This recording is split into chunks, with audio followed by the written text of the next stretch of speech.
خداوندا تو خالق و قدیمی، به حال من بصیر و هم علیمی. تو صاحب رحمت و فضل امیمی، به عبد خواتا بخش و کریمی.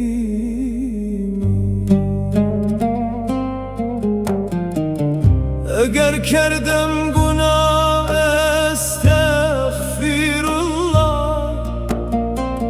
به صدق و باوری هاتم به درگاه. نهن من خیرت اصلا چو الله، بخفرینی گناه من قدیمی. و که به امری ظاهر بوج آدم، گری و هم نظر در شعظم.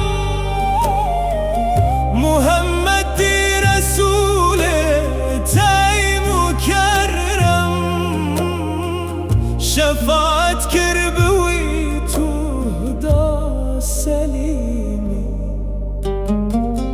به حق حرمتا ناب محمد، ببخشی جمله افعال میبد. دعایا کود کم یا رب نکیرت، تو غفاری و رحمان و رحیمی.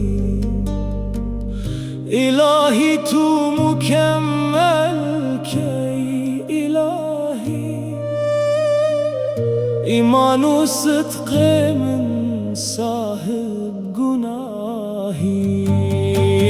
بخفرینی گناهان سیاه پوش،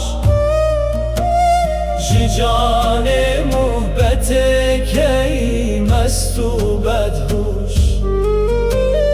منور کی برحمت یا